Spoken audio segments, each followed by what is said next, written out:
তোদের কাছে খারাপ হয়ে গেলাম কেন জানো? যখন আমি রাম মূর্তি নিয়ে কথা বল, তোরা একজন দেবতাকে, একটা ধর্মীয় শ্রেষ্ঠ দেবতাকে তোরা অপমান করবি, জোতা পিটাই করবি। আমি একজন মুসলমান হিসাবে এটা দেখবো, এটা কখনোই প্রশ্ন উঠে না। তোদের কাছে যেমন এবং কি আমাদের কাছে যেমন আমাদের প্রিয় নবীজি সবচেয়ে মাথার মুকুরের চেয়ে আরো বড় কিছু, তাদের কাছে তাদের রাম দেবতা এমন। কিন্তু কেন তোরা মূর্তি বানাইতেছে, বাধা দিতে হয় তোরা বাধা দে, সমস্যা নাই। কিন্তু একটা মূর্তি, রাম মূর্তির ছবি বানায় সেটা তোরা কেন জোতা পিটাই করবি? তোদেরকে কি ইসলাম অধিকার দিছে যে কোনো ধর্মীয় বিষয়ে তোরা জোতা পিটাই করার জন্য? দেয় নাই। কিন্তু তোরা উগ্রবাদী কিছু লোক আছো, তোরা উগ্রবাদী কিছু লোকের জন্য আজকে এই পরিস্থিতি। তোরা বাধা দে, বাধা সৃষ্টি করে এটা বন্ধ রাখ, কাজ বন্ধ রাখ।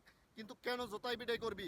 তোরা যখন নুরা পাগলার মতন একজন পাপি বন্দা যখন মরিয়া গেছে, মানুষ মরলে আল্লাহর হেফাজতে চলে যায়, তখন ওই মানুষটার আর কোনো কিছু থাকে না দুনিয়ার ভিতরে। তার হেফাজতে চলে যাওয়ার লোকটারে শুদ্ধ তোরা তুইলা সেরা পোরাস, পুরা সেরা তোরা তাহুদি জনতা নাম দেশ।